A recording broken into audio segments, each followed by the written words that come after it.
salam sehat teman orasi. Oke, gimana kabarnya teman-teman?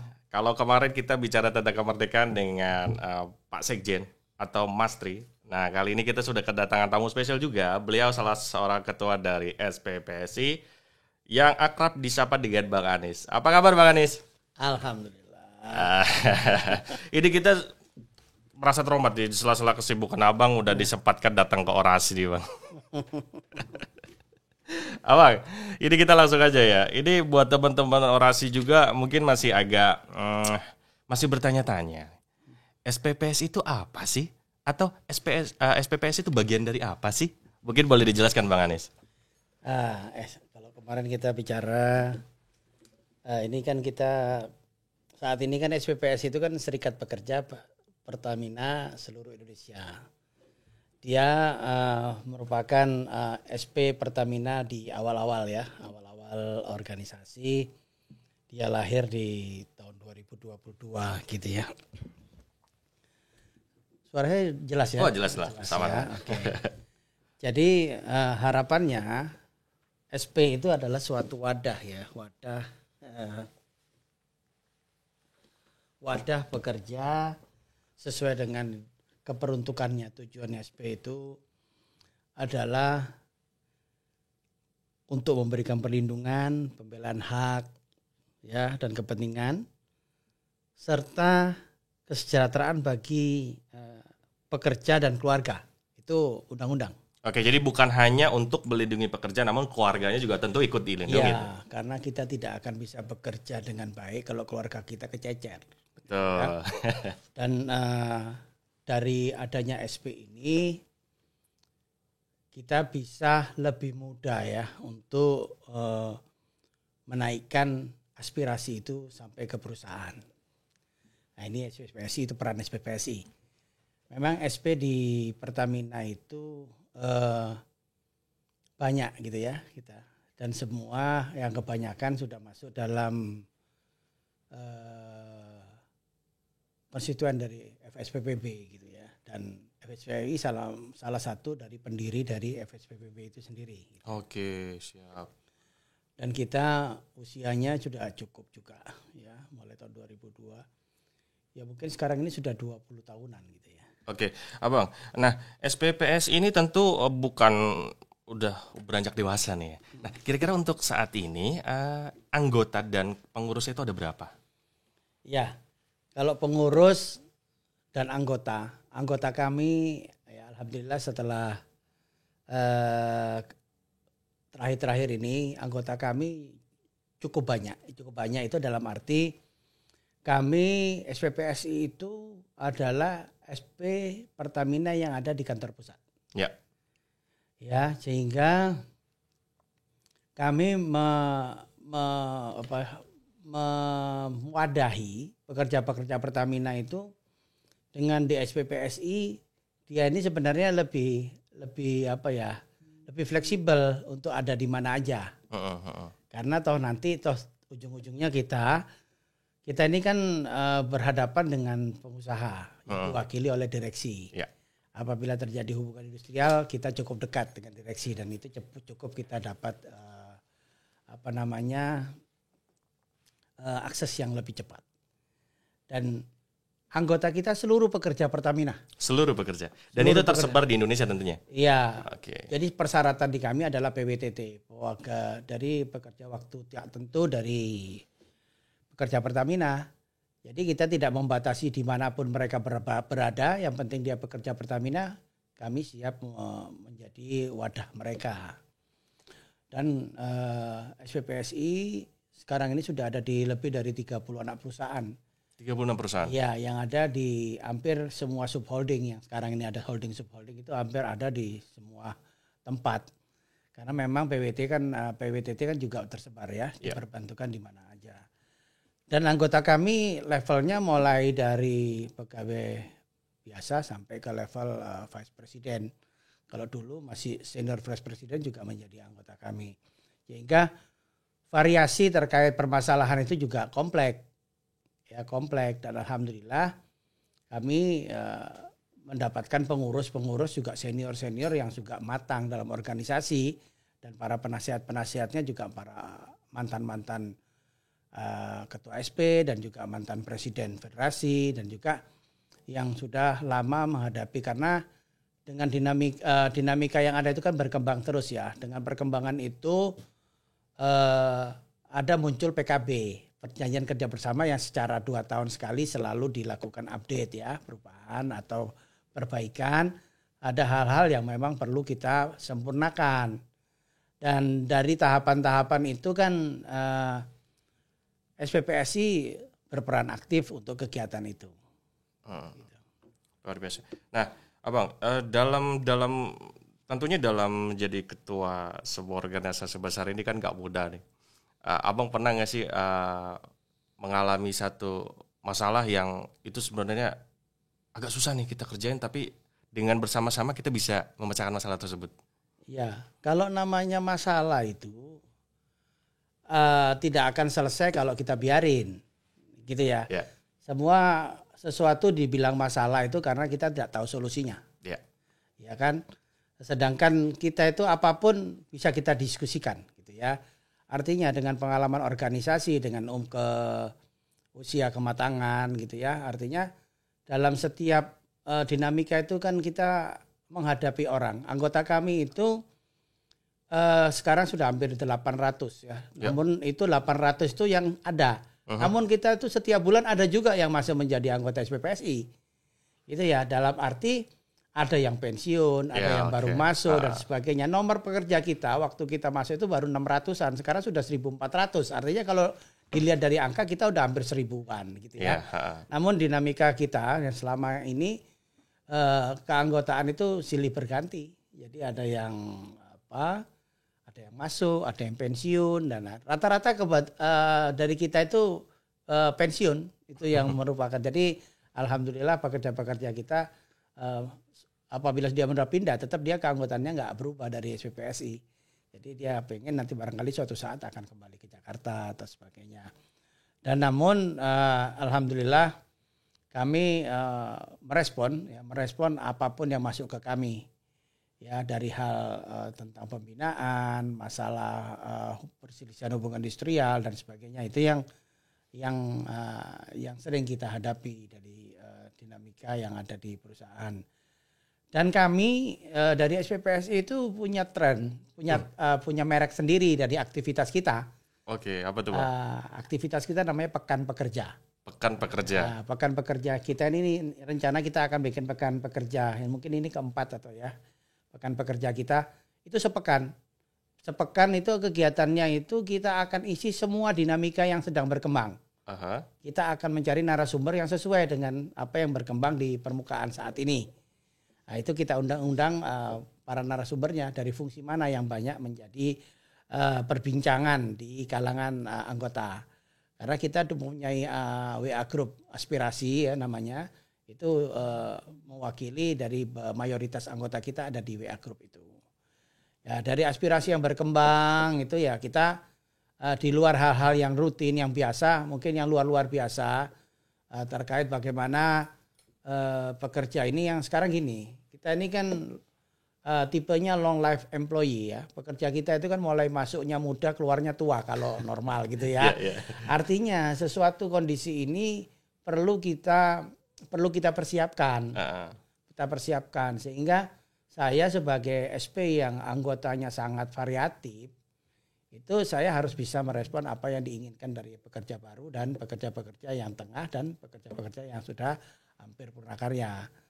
Dan ini kami menginginkan pekerja itu masuk dengan baik, keluar juga dengan baik, ya kan?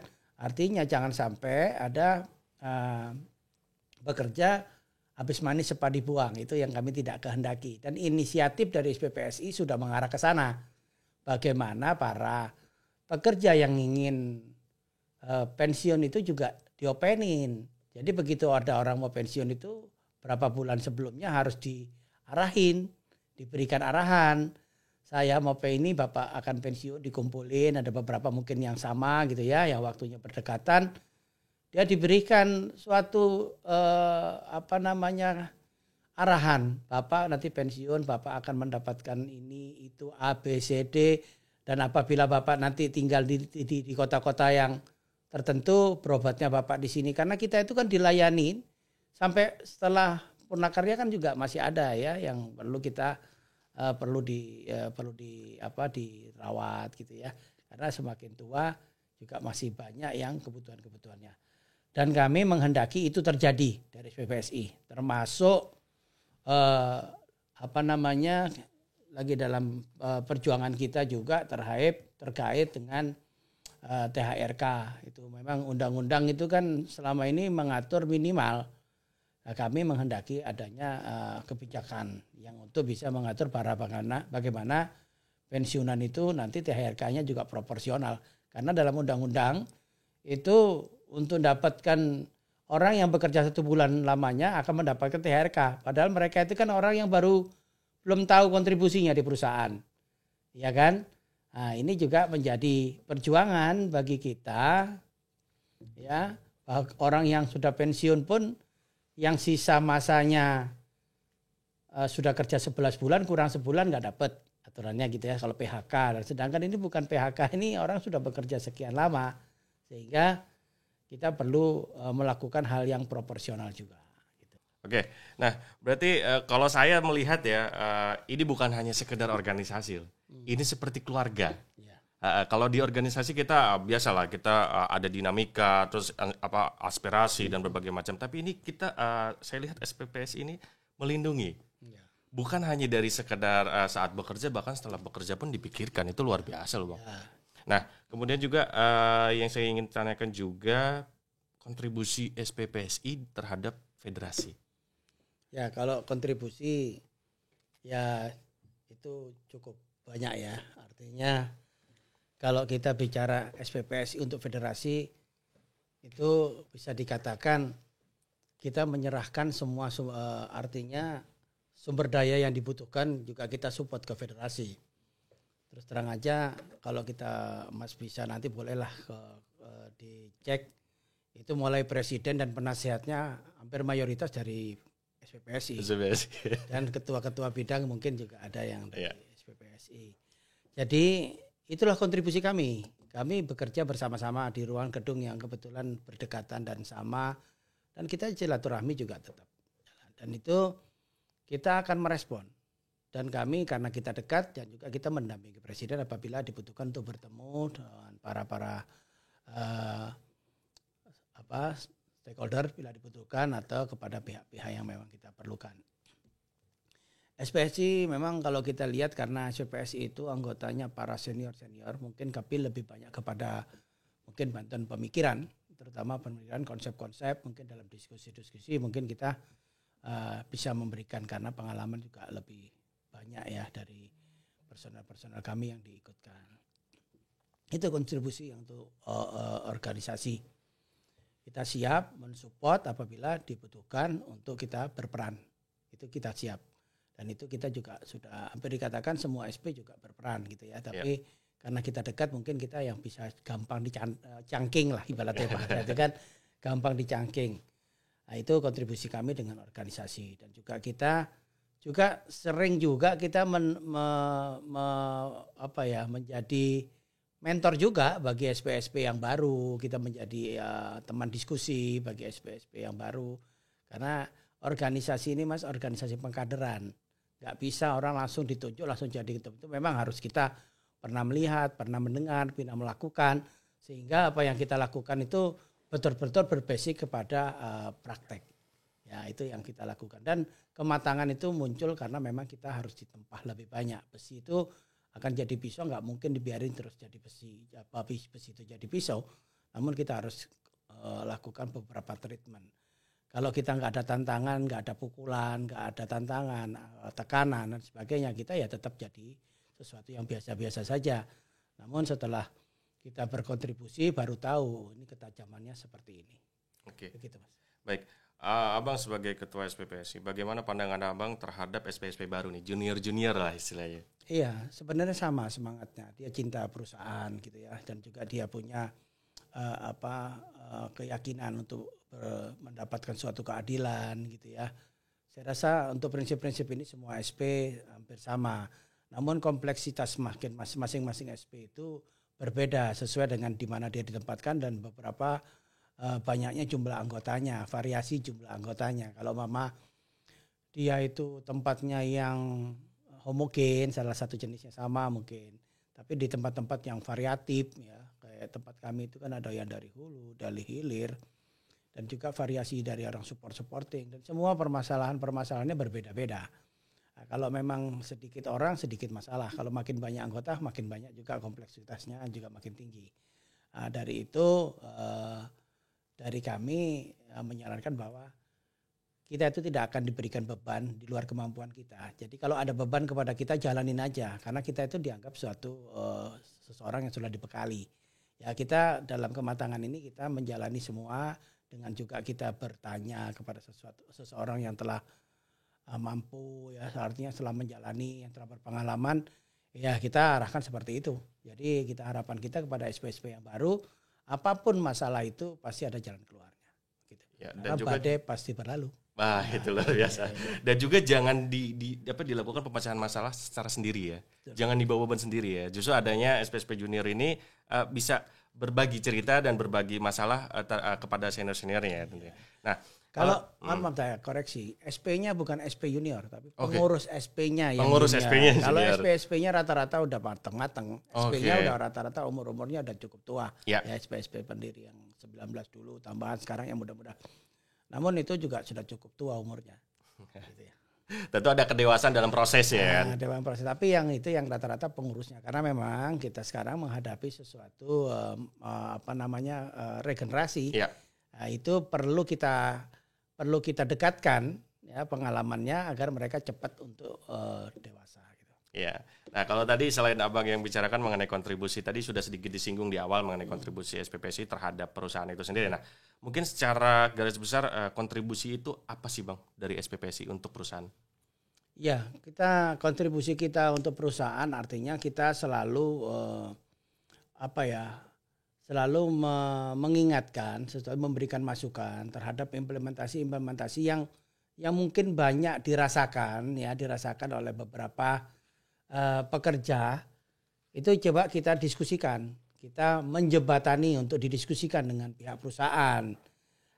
Perusahaan ini kan memang karena memang long life employee, jadi permasalahannya juga variasi. Sesuatu yang terutama terkait dengan pembinaan, bagaimana sistem-sistem yang sekarang lagi di-apply ya di perusahaan seperti apa. Dan ini juga kita memberikan beberapa masukan agar perlaksana kejadian kalau kita bicara gap finding dan gap solving. Ya kan?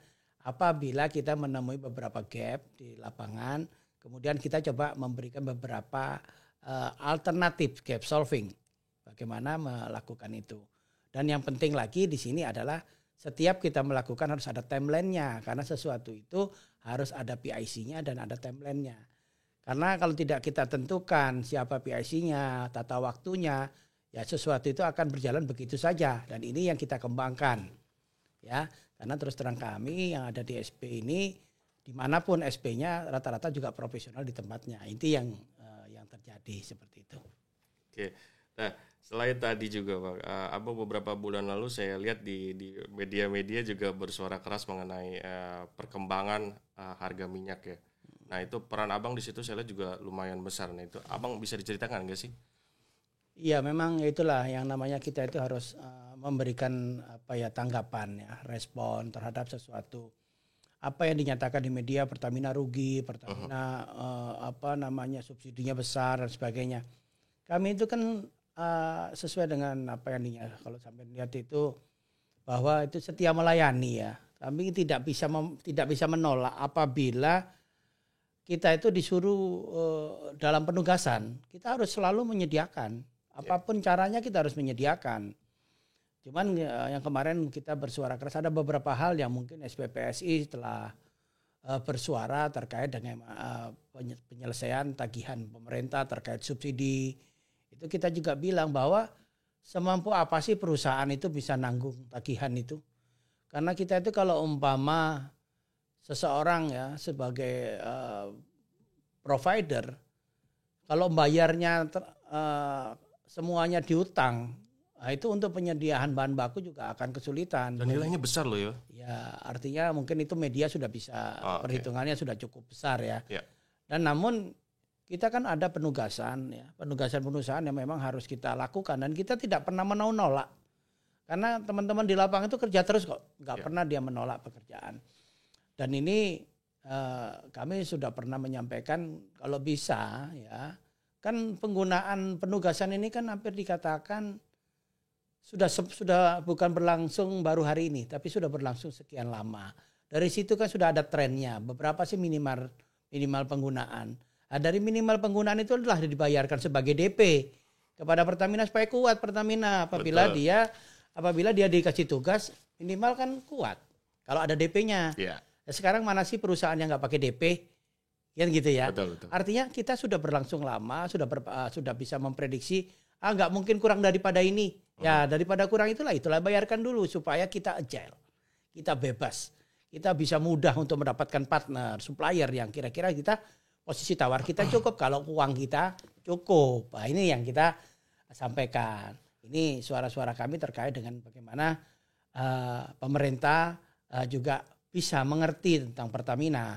Karena Pertamina itu kan ditutup secara korporasi harus bersaing dengan perusahaan-perusahaan yang sejenis di luar negeri. Nah, ya, sehingga masuk dalam komunitas-komunitas internasional. Ini yang perlu kita bangun kesadaran bersama. Kami tidak mungkin menolak penugasan karena kami itu sudah menjabat amanah seperti itu. Namun ingat-ingatlah kami juga butuh kesegaran finansial untuk bisa tetap bisa memenuhi sesuai dengan tata waktu, kebutuhan dan kuota yang diberikan. Begitu. Siap. Nah, Pak, ini ya yang lumayan menjadi pembahasan menarik nih. Tantangan ke depan bagi SPPSI di dalam baik itu energi, kemudian keorganisasian, bahkan di perusahaan. Tantangannya apa sih Bang yang paling berat? Ya, ini memang tantangan terbesar kita harus tetap istiqomah. Ya. Istiqomah sebagai figur atau sebagai orang untuk tetap menjadi role model itu harus tetap dikedepankan. Selain itu kita juga tidak bisa mengabaikan setiap masukan, keluhan kepada kita karena walaupun bagaimana semua individu itu adalah anggota kita. Ya. Namun dalam penyelesaian masalah itulah yang masih ibarat orang itu tidak bisa semua masalah itu diselesaikan dalam satu waktu dan bisa memuaskan semua orang.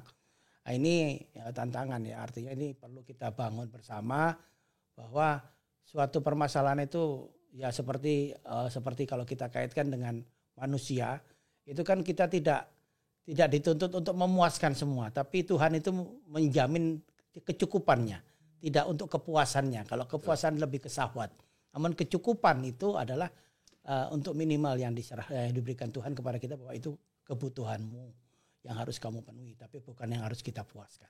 Seperti itu, Mas. Oke, nah, ini kita sudah mau sampai di akhir obrolan kita nih. Yang menarik adalah tadi saya benar-benar bahwa kita menganggap bahwa organisasi ya hanya sekedar itu tadi kan, tapi kita melihat bahwa saya pribadi melihat SPPSI ini adalah keluarga. Ya. Dan juga bisa berkontribusi penuh terhadap perusahaannya, bagaimana memantau dan juga mengawal bersama kan kebijakan. Nah, pesan dan harapan ke depan terkait organisasi SPPSI maupun teman-teman junior kita yang sedang berorganisasi. Ya.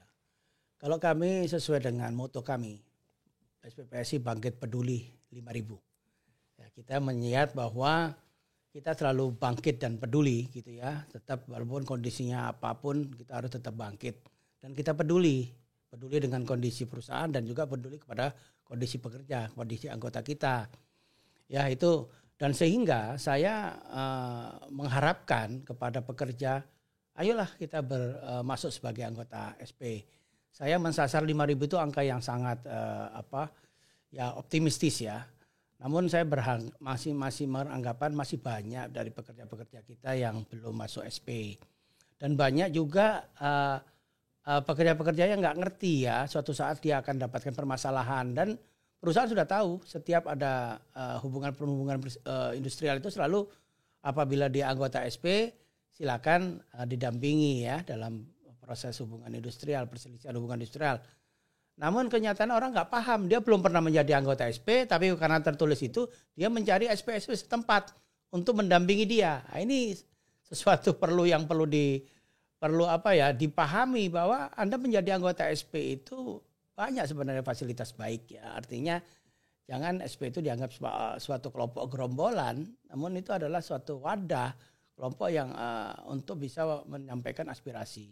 Harapan saya masuk yang anggota SP itu kan memang dibebaskan ya.